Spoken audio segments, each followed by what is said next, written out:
Hi friends, welcome back to my channel. ನಾನಿವತ್ತು ಗೋಧಿ ಹುಗ್ಗಿ ಅಂದರೆ ಗೋಧಿ ಪಾಯಸ ಯಾವ ಥರ ಮಾಡೋದು ಅಂತ ತೋರಿಸ್ತಾ ಇದ್ದೀನಿ.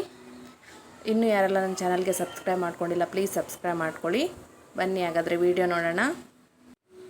ನಾನಿವಾಗ 1 ಕಪ್ನಷ್ಟು ಗೋಧಿ ನುಚ್ಚು ತೊಗೊಂಡಿದ್ದೀನಿ.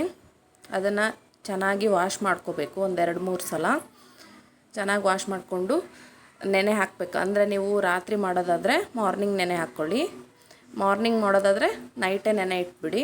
ಚೆನ್ನಾಗಿ ಗೋಧಿ ನುಚ್ಚು ನೆಂದಷ್ಟು ಪಾಯಸ ಚೆನ್ನಾಗಿ ಬರುತ್ತೆ. ನೋಡಿ, ನಾನು ನೀಟಾಗಿ ವಾಶ್ ಮಾಡ್ಕೊಂಡಿದ್ದೀನಿ. ಇವಾಗ ನೀರು ಹಾಕಿ ಇಟ್ಕೊಂಡಿದ್ದೀನಿ.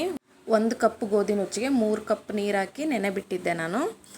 ಇವಾಗ 4-5 ವಿಷಲ್ ಕೂಗಿಸ್ಕೋಬೇಕು. ಕೆಲವೊಂದು ಸಲ ಇದು ತಳ ಹಿಡಿದ್ಬಿಡುತ್ತೆ, ಅದಕ್ಕೋಸ್ಕರ ನಾನು ಕುಕ್ಕರ್ಗೆ ಸ್ವಲ್ಪ ಆಯಿಲ್ ಹಚ್ಚಿ ಗೋಧಿ ನುಚ್ಚು ಹಾಕಿ ಬೇಯಕ್ಕಿಟ್ಟಿದ್ದೆ. ನೋಡಿ, ಚೆನ್ನಾಗಿ ಬೆಂದಿದೆ. ಗೋಧಿ ನುಚ್ಚು ತೊಗೊಂಡು ಹಿಂಗೆ ಕೈಯಲ್ಲಿ ಪ್ರೆಸ್ ಮಾಡಿದರೆ ಚೆನ್ನಾಗಿ ಪ್ರೆಸ್ ಆಗಬೇಕದು. ನೋಡಿ, ಈ ಥರ ಬೆಂದರೆ ಗೋಧಿ ಪಾಯಸ ತುಂಬ ಚೆನ್ನಾಗಿ ಬರುತ್ತೆ. ಅಂದರೆ ಗೋಧಿ ನುಚ್ಚು ಎಷ್ಟು ಚೆನ್ನಾಗಿ ಬೇಯುತ್ತೋ ಅಷ್ಟು ಚೆನ್ನಾಗಿ ಗೋಧಿ ಪಾಯಸ ಟೇಸ್ಟ್ ಚೆನ್ನಾಗಿ ಬರುತ್ತೆ. ಚೆನ್ನಾಗಿ ಬೇಯಿಸ್ಕೋಬೇಕು. ಆಮೇಲೆ ಇವಾಗ 1 ಕಪ್ ಗೋಧಿ ನುಚ್ಚು ತೊಗೊಂಡಿದ್ನಲ್ಲ, ಅದಕ್ಕೆ 1 ಕಪ್ಪು ಬೆಲ್ಲ ತೊಗೊಂಡಿದ್ದೀನಿ. ಬೆಲ್ಲನ ಚೆನ್ನಾಗಿ ಕುದಿಸ್ಕೊಂಡು ಅದನ್ನು ಸೋಸ್ಕೋಬೇಕು. ಗೋಧಿ ಬಂದು ಆರೋಗ್ಯಕ್ಕೆ ತುಂಬ ಒಳ್ಳೆಯದು. ಅದು ಹಬ್ಬ ಬಂದಾಗ ಮಾತ್ರ ಪಾಯಸ ಮಾಡ್ಕೋಬೇಕು ಅಂತ ಏನಿಲ್ವಲ್ಲ, ಯಾವಾಗಾದರೂ ಮಾಡ್ಕೊಂಡು ತಿನ್ಬೋದು. ನಾನು ಹಾಗೆ ತಿನ್ನಬೇಕು ಅಂತ ಅನ್ನಿಸ್ತು, ಅದಕ್ಕೆ ಪಾಯಸ ಮಾಡ್ತಾಯಿದ್ದೆ. ಅದಕ್ಕೆ ನಿಮಗೂ ಶೇರ್ ಮಾಡೋಣ ಅಂತ ಮಾಡ್ತಾಯಿದ್ದೀನಿ. ನೋಡಿ, ಇವಾಗ ಬೆಲ್ಲ ಕರಗಿಸಿದ್ನಲ್ಲ, ಅದನ್ನ ಒಂದು ಪಾತ್ರೆ ಸೋಸ್ಕೋತಾ ಇದ್ದೀನಿ. ನಾನು ಕುಕ್ಕರಿಂದ ಬೇರೆ ಪಾತ್ರೆಗೆ ಟ್ರಾನ್ಸ್ಫರ್ ಮಾಡ್ಕೊಂಡಿದ್ದೀನಿ ಗೋಧಿ ನುಚ್ಚು ಬೆಂದಿರೋದನ್ನ. ನೋಡಿ, ಕಲರ್ ಎಷ್ಟು ಚೆನ್ನಾಗಿ ಬಂದಿದೆ. ಬೆಲ್ಲ ಹಾಕಿದ ಮೇಲೆ ಗೋಧಿ ನುಚ್ಚನ್ನ ಬೇಯಿಸ್ತೀನಿ ಅಂದರೆ ಬೇಯಲ್ಲ ಅದು, ಅದಕ್ಕೋಸ್ಕರ ಮುಂಚೆನೇ ಚೆನ್ನಾಗಿ ಬೇಯಿಸ್ಕೋಬೇಕು.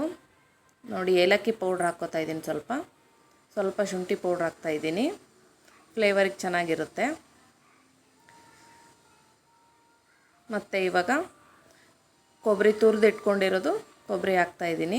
ಕೆಲವೊಬ್ಬರು ಮಿಕ್ಸಿ ಮಾಡಿ ಅದು ಹಾಲೆಲ್ಲ ತೆಗೆದು ಹಾಕ್ತಾರೆ, ನಾನು ಹಂಗೆ ತುರಿದ್ಬಿಟ್ಟು ಹಾಕ್ತಾಯಿದ್ದೀನಿ. ಮತ್ತು ಇವಾಗ ಮಿಲ್ಕ್ ಹಾಕ್ತಾಯಿದ್ದೀನಿ 1/2 ಕಪ್ಪು.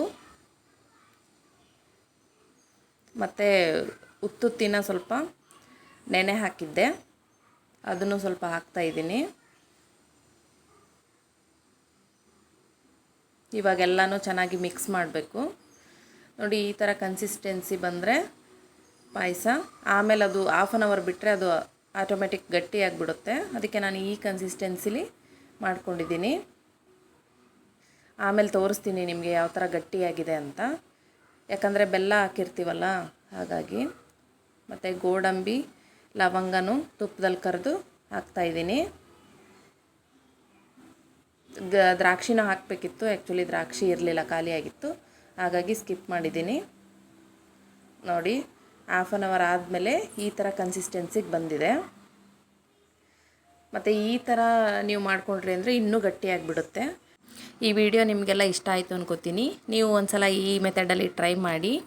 ಇನ್ನೂ ಯಾರೆಲ್ಲ ನನ್ನ ಚಾನಲ್ಗೆ ಸಬ್ಸ್ಕ್ರೈಬ್ ಮಾಡ್ಕೊಂಡಿಲ್ಲ, ಪ್ಲೀಸ್ ಸಬ್ಸ್ಕ್ರೈಬ್ ಮಾಡ್ಕೊಳ್ಳಿ. Thanks for watching.